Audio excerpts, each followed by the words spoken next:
Welcome to Blended Learning, Part 1, Shift from Remote Learning to the Blend.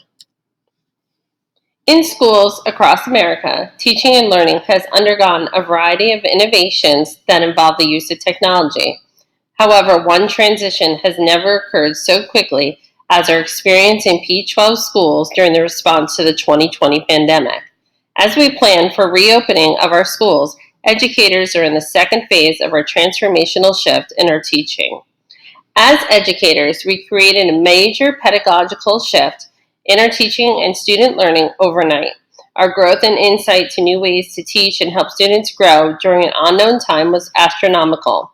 Teachers learned new ways to share their lessons, record videos, have virtual meetings, and engage students in learning through different pathways. Although educators across America are teaching from the safety of their home, this process was not an easy one. We created remote learning environments to allow for safety while continuity of learning.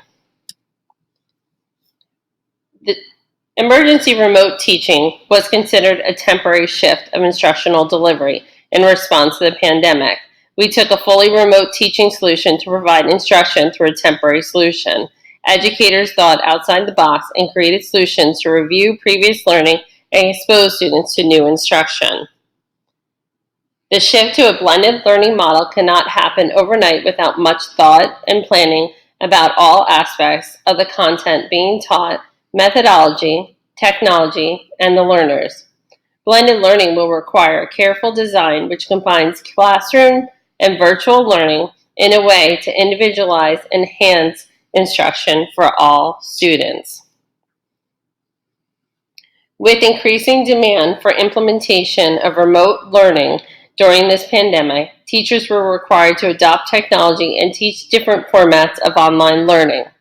The challenge faced by many educators was being able to transition from their traditional teaching to remote learning without a full understanding about how to infuse technology to allow for valuable online learning experiences that are embedded in the content and enhance curriculum standards. As we transition to a blended model, it is essential to review these barriers. Not having a clear understanding of the design and implementation practices for blended learning courses may lead to developing instruction that does not meet the individual learner needs, meet standards, or properly infuse technology to increase the sense of community for the learners. While blended learning is not a new phenomenon, in 2020 it appears to be the new area of focus and research in response to the educational shift. Research shows that blended learning barriers are due to unsuccessful fusion of the face-to-face and online learning. There are many challenges in the redesign of instruction as we transition from face-to-face brick-and-mortar approaches to blended learning. Challenges also are present in the design and development of the e-learning content. Many are unable to create a balanced blend with time management and engagement of students in this new approach.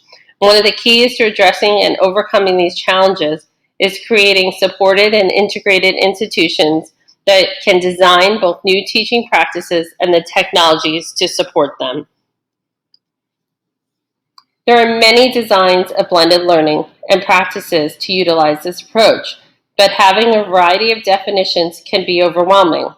Key aspects of blended learning is the approach to teaching and learning that requires a careful fusion and balance of the face-to-face and online learning. There are a variety of approaches and models which are based on the theoretical framework of learning for this approach. In order to frame the respondents' thinking about blended learning can be defined as a combination of face-to-face instruction with online learning that utilizes different instructional modalities to enhance engagement and learning. Just as no single learning theory has emerged for instruction in general, the same is true for blended learning. A number of theories have evolved, most of which derive from the major learning theories discussed. All of these theories, including community of inquiry, constructivism, and conversation theory, center around the teaching and learning pedagogy.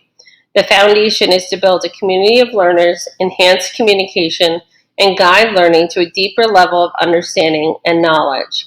The community of inquiry model is based on the belief that deep and meaningful learning takes place in a learning platform that consists of both the teacher and the learner.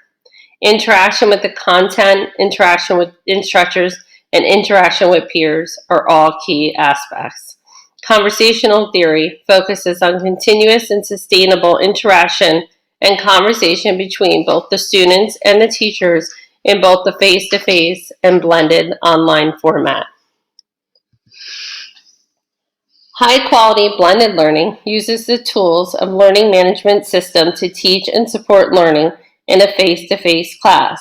In most schools, this system relies on Google Classroom as their learning management system. Through this approach and platform, K-12 students can access high-quality course materials, course syllabi, and assignments during and outside school hours. Unlike e-learning classes where students are physically separated from their teachers and classmates, blended learning occurs with a face-to-face class that happens at a specific time and place.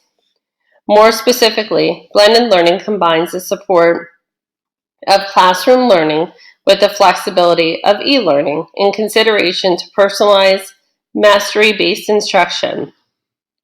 High expectations are maintained with a level of student ownership and independence, an area which serves as a foundational principle to high-quality blended learning is collaborative learning. There are three main goals to frame planning for blended learning. The first goal may present as a great challenge for educators and students.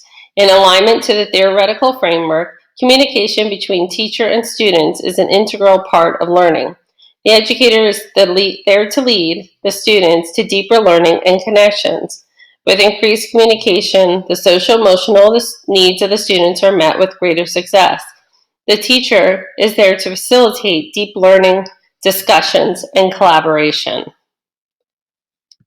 The second goal focuses on collaboration amongst the students. In this learning environment, it is essential to create opportunities for the students to become collaborators. This can be accomplished by establishing group projects, discussion boards, or breakout rooms to encourage student collaboration and engagement. In this environment, students can become the creators, the presenters, the researchers, and have many opportunities.